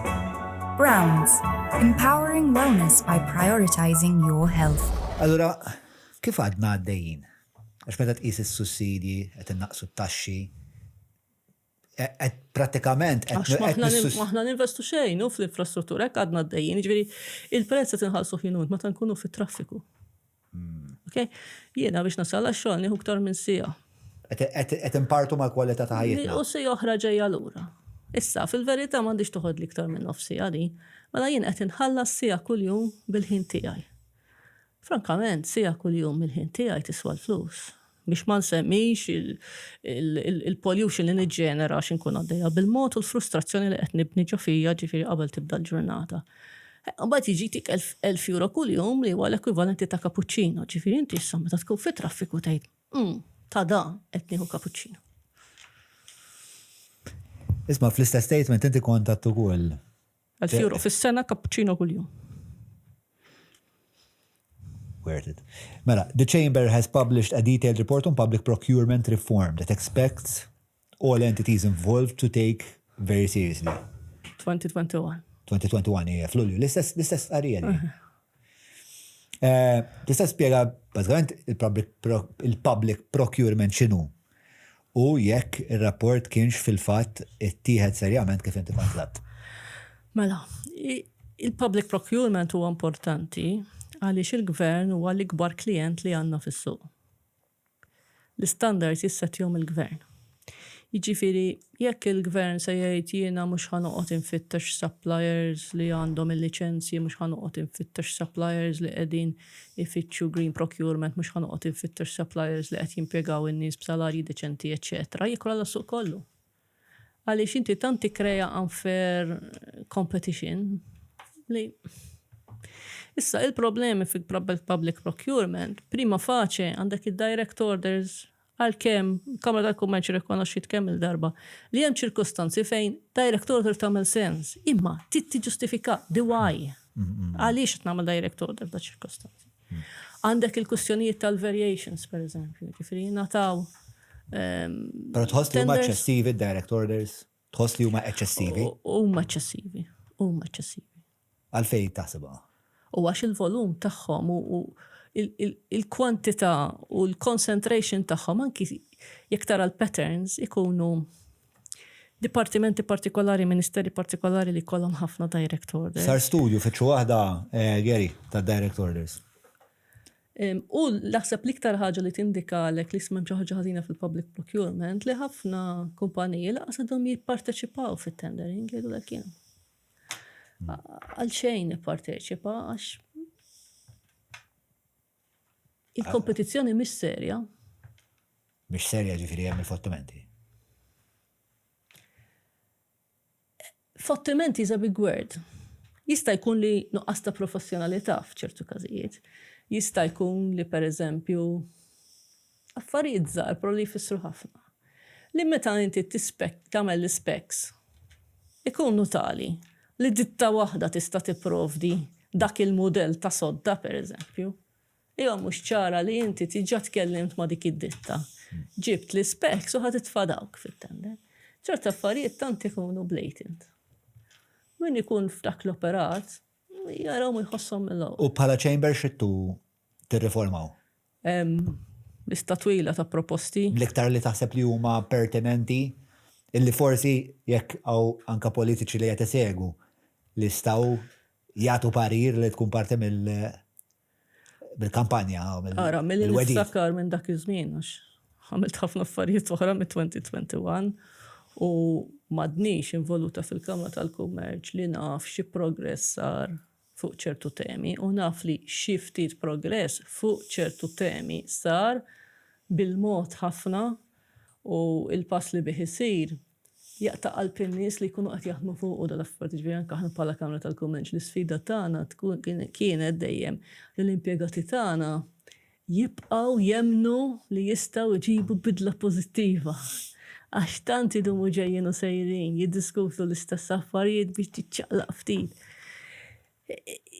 Il-problemi huma u li konna provajna nindirizzaw dak iż-żmien li pereżempju inti jkollok iktar pjanar f'dak li joħroġ għal tendering, jkollok outlook ta' x'inhu mistenni biex meta toħroġ tender inti tkun xi ftit jew preparat fit-tix tagħmel ir-riċerka tiegħek biex toħroġ tender with a short window li bil-Malti min kien preparat b'mod informali biss jirnexxielu jagħmilha, pereżempju.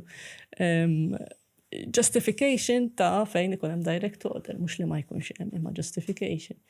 Daw il-kwistjonijiet tal-variations u daw hemmhekk ikun naraw fil-prattika li kien hemm ħafna abbużi, ġifieri inti tikkwota l-basic u mbagħad il-variations il-fees ikunu fenomenali u ma jkunx hemm capping ta' il-charges tal-variations kif irridu jikkomparjaw ma' charges for the basic. Allora jikkreaw loophole biex dak li jkun jikwota baxx fil-bidu knowing li mbagħad ħajjiġbor kollox bil-variations.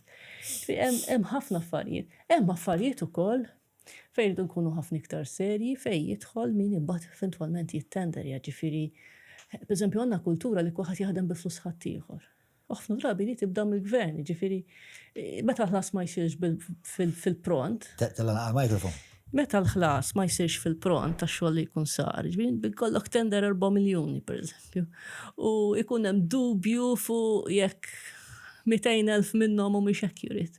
Ma joħroġ xejn qabel dawk il-200,000 jiġu computed fid-dettall, inti l-flus ħriġta. Hemm ħafna elementi tagħha din li anke issues fejn pereżempju, speċjalment f'ta' żminijiet fejn għandek ħafna varjazzjonijiet fil-prezz tat-trasport minħabba li qed jiġri fid-dinja u ċertu materja prima, eċetera. Il-mekkaniżmi li bih jiġu revised il-prezzijiet biex min ikun maqbud f'tender hekk ma jispiċċax jitlef il-flus. Jiġifieri hemm ħafna aspetti fil-public procurement li huma importanti. Dak iż-żmien kien beda diskors fuq green procurement, fuq li min jingħata tenders ikun compliant fuq taxxa u dal-affarijiet li ma jkunx qiegħed jimpjega nies bla permess jew iħallas rati li jkunu miżeri li bihom ma tistax tikkompeti jew ġifieri daw li xus tarhom ħafna fis-security pereżempju, kontratti ta' security u ta' cleaners. L-ewwel li rates li jiġu kwotati tibda dejt ma daw kif qed ikopru is-salarji u training tan-nies u l-provvedimenti ma tagħmel sens. U allura li xhu li dejjem cheapest compliant. Jiġifieri inti ma tistax ikollok prodott ta' kwalità jekk ħadd mur dejjem għall-orħos. Tkun tagħmel analiżi tal-valur li qed tieħu u long term x'ħadd tfisser din cheapest compliant ma tasal imkien very easy u Anka very easy biex ikollok l-abbuż fejn taħdem b'cheapest compliant għax inti kull ma tittamel huwa tkun l-orħas u toħodha. Mela, isma' qabel ma nagħlaq. Nixtieq żewġ messaġġi minn għandek, wieħed lill-politiċi u ieħor lill-elettorat. Qabel ma tgħidli, direct orders, spending spikes around elections, ġir madwar l-elezzjonijiet ikun hemm iktar żieda fid-direct orders.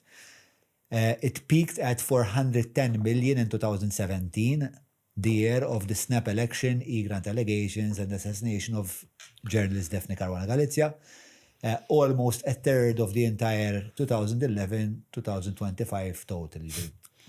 Ħafna. A single 2017 contract worth 237 million was awarded to JCL and MHC Consortium for Works at St. Vincent de Paul.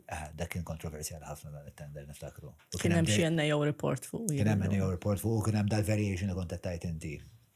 Taf li kien hemm tal-kirjiet.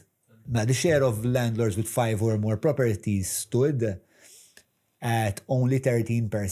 Ġifieri huma vera numru żgħir tal-landlords li għandhom 5 proprjetajiet jew iżgħar. Between them, this 13% of landlords managed 43% of all properties rented.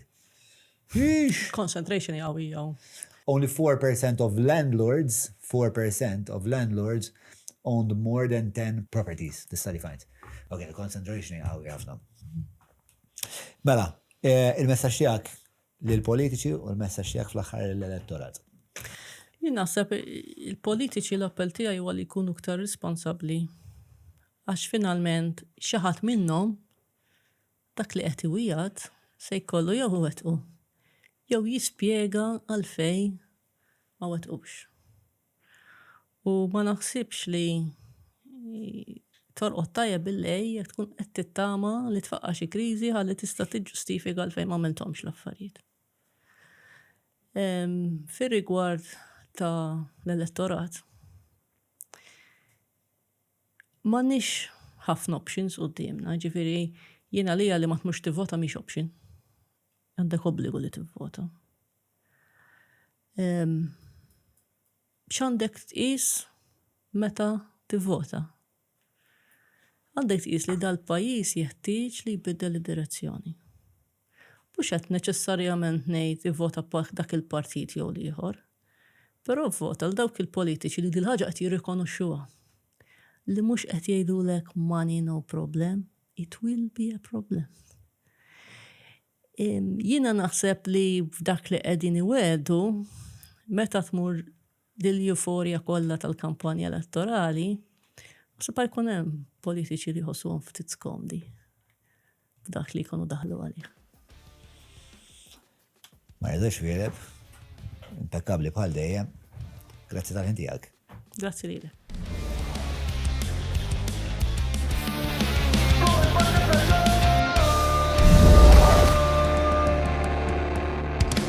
Mela tlaqna.